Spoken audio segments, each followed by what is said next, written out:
Hello everyone, welcome back to our channel. ఎలా ఉన్నారంతా? బాగున్నారండి. So ఇంటి దగ్గర ఉండి మీకు బోర్గా ఉంటుంది కదా, అందుకనే రొటీన్కి భిన్నంగా మా ఇంట్లో కూడా డిన్నర్ రొటీన్ అనేది కొంచెం స్పెషల్గా చేశాను. ఆ రెసిపీ మీతో షేర్ చేస్తాను. చూస్తుంటే చాలా ఎమ్మీగా ఉంది కదండి. సో దాంతో కాంబినేషన్గా, అంటే ఇది కాంబినేషన్గా నేను రైస్ కోసం సింపుల్గా చేశానులేండి. ఎండాకాలం ఎక్కువ స్పైసీ లేకుండా మనకి నోటికి బాగుండేలాగా ఉండేటటువంటి టమాటా పచ్చడి, అలాగే పిల్లలైనా పెద్దవాళ్ళమైనా ఇష్టంగా తినే శాండ్విచ్. ఈ 2 రెసిపీస్ మీతో షేర్ చేసే ముందు ఒక చిన్న ఇన్ఫర్మేషన్ షేర్ చేస్తాను. సౌజన్య క్రియేషన్స్ అండ్ తెలుగు వ్లాగ్స్. ఈ అమ్మాయి యాక్చువల్గా నా గురించి ఒక వీడియో చేసి ఇన్స్టాగ్రామ్లో అక్క మీకోసం ఒక వీడియో చేశాను చూడండి అని చెప్పి పోస్ట్ చేసింది. సో ఏం చేసిందా అని చెప్పేసి చూశాను అనమాట వీడియో. సో చాలా థ్యాంక్స్ డియర్, నువ్వు నా గురించి వీడియో చేసావని చాలా హ్యాపీ అనిపించింది. అందుకని చెప్పేసి జస్ట్ మీతో షేర్ చేస్తే బాగుంటుంది, తను కూడా హ్యాపీ ఫీల్ అవుతుంది కదా, అందుకోసమని ఇది క్లిప్పింగ్ చూపించాను. మీకు డిస్క్రిప్షన్లో లింక్ ఉంటుంది, తను ఈ చేసినటువంటి వీడియో లింక్, అది చూడండి. తన ఛానల్ కూడా చూసి మీకు నచ్చితే సబ్స్క్రైబ్ చేసుకోండి. ఓకేనా? మరి ఇంకైతే మన రెసిపీస్లోకి వెళ్ళిపోదాం పదండి. ఇక్కడ టమాటో పచ్చడి, ఇది మామూలుగా మనము నూనె వేసి మగ్గించుకుంటాం కదండి. సో దానికి కొంచెం ప్రాసెస్ డిఫరెంట్. ఏంటంటే కాల్చుకోవాలి. ఇది మనము రొట్టెలు చేసుకునేటటువంటి ప్యాన్ అది ఉంటుంది కదా, సో అది పెట్టుకుంటే బాగుంటుంది. బట్ నేను సరే చిన్న చిన్న టమాటాలే కదా, అది నాకు కనిపించలేదు చెప్పాలంటే. సో అందుకని డైరెక్ట్ స్టవ్ మీద పెట్టాను. డైరెక్ట్ స్టవ్ మీద పెట్టుకుంటే ఏంటంటే ఆ మసి అది కొంచెం బర్నర్స్కి అంటి మళ్ళీ అది శుభ్రం చేసుకోవాల్సి ఉంటుంది. అదే ఏదైనా సపోర్ట్ ఉంటే ప్లేట్ లాంటిది, మనకి రంధ్రాలు ఉన్నటువంటి ప్లేట్ అయితే ఫ్లేమ్ పైకి వస్తుంటుంది కదా మంట, టమాటా చక్కగా మగ్గుతుంది. హై ఫ్లేమ్లో కాకుండా సిమ్లో మగ్గించుకుంటే టమాటా కూడా చక్కగా కుక్ అవుతుంది, ఉడుకుతుంది. తర్వాత మనకి పచ్చివాసన లేకుండా టేస్ట్ బాగుంటుంది. సో నేను డైరెక్ట్గా పెట్టేశానని కొద్దిగా బర్నర్స్ అప్పుడే తుడిచేసాను. వేడి మీద మనకి మెత్తగా ఉంటుంది కాబట్టి ఆ టమాటా అది తుడిచేసాను, లేదంటే తర్వాత కలర్ పీల్ చేసుకుని అది గట్టిగా అయిపోతుంది. తర్వాత శాండ్విచ్ చేయడానికి నేను ఉల్లిపాయ ముక్కలు, అలాగే ఇప్పుడు మనం చేసుకున్న టమాటా పచ్చడికి కూడా కావాలి. నేను ఈ టమాటాతో బదులుగా ఇంకొక టమాటా కూడా నేను కాల్ చేసి రెడీగా పెట్టుకున్నాను. ఈ చాపర్ అయితే ఎక్సలెంట్ అండి. అసలు నేను కొనుక్కున్నప్పటి నుంచి ఇప్పటివరకు నాకు ఎంత బాగా హెల్ప్ అవుతుందంటే, చిన్నగా కావాలి అంటే మనం బోల్డ్ అంత టైం వేస్ట్ చేయకుండా హ్యాపీగా దీన్ని యూస్ చేసుకోవచ్చు. సో అందుకనే ఉల్లిపాయలు కట్ చేసేసి కొత్తిమీర కూడా సన్నగా తురిమేసి పక్కన పెట్టుకున్నాను. ఇప్పుడు మీకు నేను చెప్పిన టమాటా పచ్చడి ఎలా అనేది చూపిస్తాను. ఇక్కడ ఇది చాలా మైల్డ్గా ఉంటుంది, చిన్నపిల్లలైనా తినొచ్చు, ఎక్కువ కారం తినని వాళ్ళు కూడా తినొచ్చు అనమాట. సో ఫస్ట్ కొంచెం ఉల్లిపాయలు కొత్తిమీర తీసేసి బౌల్లో పెట్టుకున్నాను కదా. ముందుగా మనము అదే కాల్చుకున్నటువంటి టమాటా మీద తోలు వచ్చేస్తుంది. మనం నూనె రాసినా రాయకపోయినా కొంచెం ఘాటు పెట్టండి చాలు. ఆ వేడికి ఏమవుతుందంటే ఆ ఘాటు దగ్గర నుంచి పగిలిపోతుంది స్కిన్. సో మనం తీసుకోవడానికి కూడా చాలా ఈజీగా ఉంటుంది. ఇక మనకు ఆ మూతి దగ్గర తెల్లగా ఉన్న పదార్థం తీసేయడానికి గట్టిగా ఉంది, నొక్కితే మళ్ళీ రసం అంతా కిందకు వస్తుందని నేను డైరెక్ట్గా ఆ పార్ట్ వరకు పట్టుకొని మనకి గిన్నెలో వేసేసాను అనమాట. సో మొత్తం అన్ని టమాటాలు కూడా ఈ విధంగా పైన ఉన్న పీసు అది మాడిపోయింది తీసేసి మనము తెల్లటి భాగం కూడా తీసేసుకొని కలుపుకోవాలి. ఇది మీరు చపాతీలోకి తినొచ్చు, రోటీస్లోకి, ఎస్పెషల్లీ దోశ ఇడ్లీ కంటే కూడా మనకి రోటీ చపాతీ వీటికి బాగుంటుందన్నమాట. జొన్న రొట్టె తినేవాళ్ళు కూడా చేసుకుంటే చాలా బాగుంటుంది. సో అదంతా చేతితో పిసకడం ఎందుకు, నేను ఈ చిన్నది చెక్క తీసుకొని ఇట్లా దంచితే ఏంటంటే మనకి ఆ పెద్ద పెద్ద ముక్కలుగా లేకుండా మరీ పేస్ట్ లాగా కాకుండా జ్యూసీగా వస్తుందన్నమాట. సో చూసారు కదా, ఇలాగా ఈ కన్సిస్టెన్సీ వచ్చాక దీంట్లో కొంచెం కారం, రుచికి సరిపడా ఉప్పు, నేను కొద్దిగా మిరియాల పొడి కూడా వేశాను. ఎందుకంటే ఇప్పుడు దగ్గు జలుబులు రాకూడదు కాబట్టి సేఫ్ సైడ్ కొద్దిగా వేసాను, మరీ ఎక్కువ వేస్తే వేడి చేస్తుందని. ఇప్పుడు సన్నగా తరిగినటువంటి ఉల్లిపాయ ముక్కలు మరీ పెద్దగా కాకుండా చిన్న చిన్నగా ఉంటే తినేటప్పుడు క్రంచీగా కరకరలాడుతూ చాలా బాగుంటుంది అనమాట. సో మా వారైతే అన్నంలో తిన్నారు, తనకైతే బాగా నచ్చిందని చెప్పేసి అన్నారు. నేనైతే అన్నంలో ఎప్పుడూ ట్రై చేయలేదు, చపాతీలోకి తిన్నాను, చాలా బాగుంటుంది. అంటే నోటికి పుల్లగా వాటర్గా ఉంటుంది కదా. సో ఎండాకాలం అలాంటి ఫుడ్ తింటే నోటికి కమ్మగా ఉంటుంది, లేదంటే పొడిగా ఉన్నవి తింటే ఇంకా డ్రైగా వేడి చేసినట్టు అనిపిస్తుంది. సో కలర్ఫుల్గా మన చట్నీ అయితే రెడీ అయిపోయింది. దాన్ని పక్కన పెట్టేశాక నేను ఆల్రెడీ ప్రెషర్ కుక్కర్లో ఇట్లాగా కట్ చేసేసి ఆలుగడ్డలు ఉడికించేసి ఉంచాను.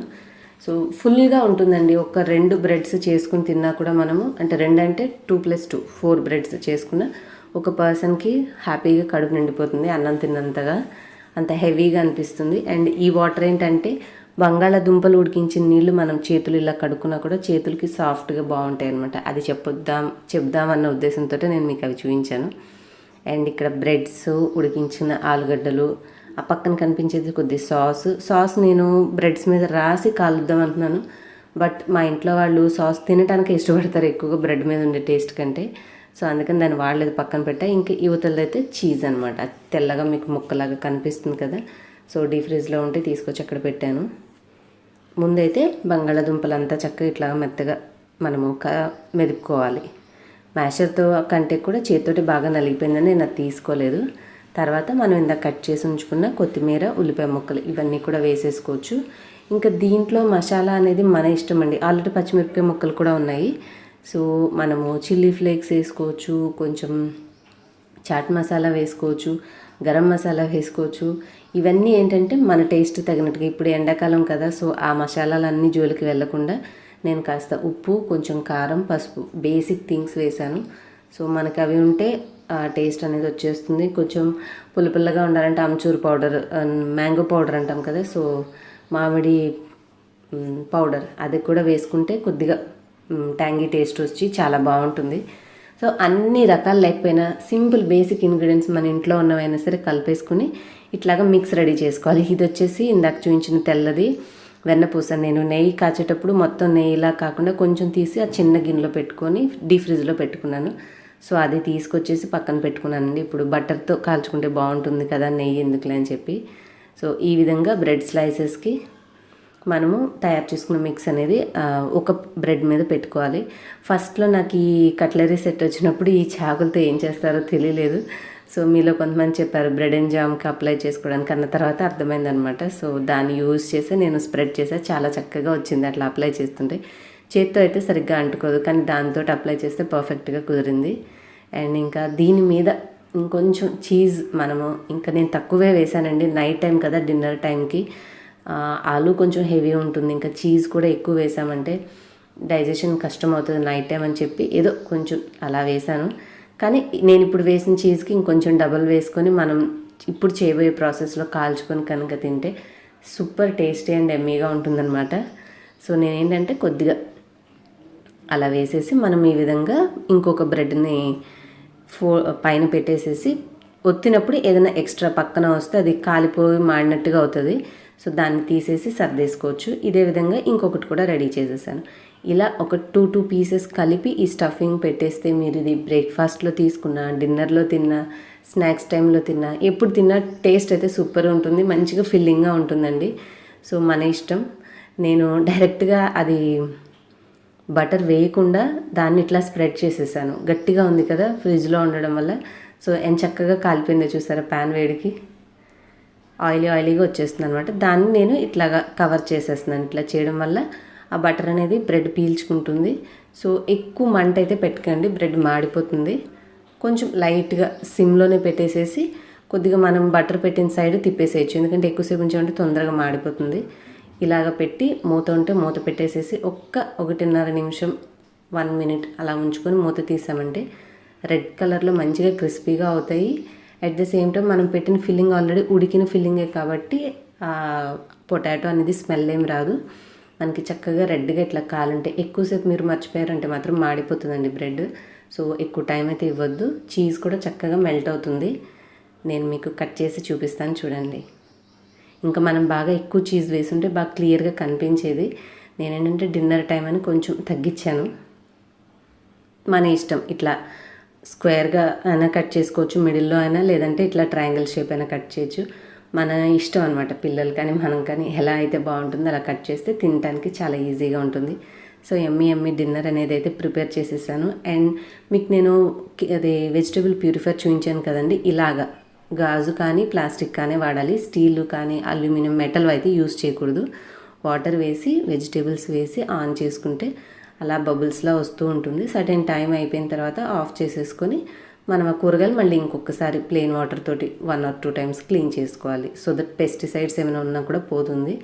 బయట నుంచి తెచ్చినవి నేనైతే క్లీన్ చేయట్లేదంటే అలాగే పెట్టుకుంటున్నాను, అందుకని ఇలా చేస్తున్నాను అనమాట.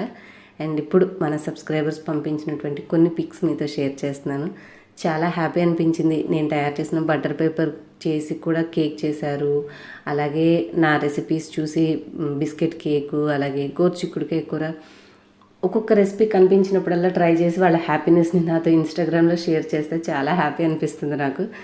ఇంకా ఇలాగే మీరు మంచి మంచి రెసిపీస్ ట్రై చేసి నాతోటి షేర్ చేయండి. మీకు నా smart Telugu house wife Instagram ID link డిస్క్రిప్షన్లో ఉంటుంది, చూడొచ్చు. ఇంతేనండి ఇవాళ వీడియో. హోప్ మీ అందరికీ నచ్చిందని అనుకుంటున్నాను. Thanks for watching.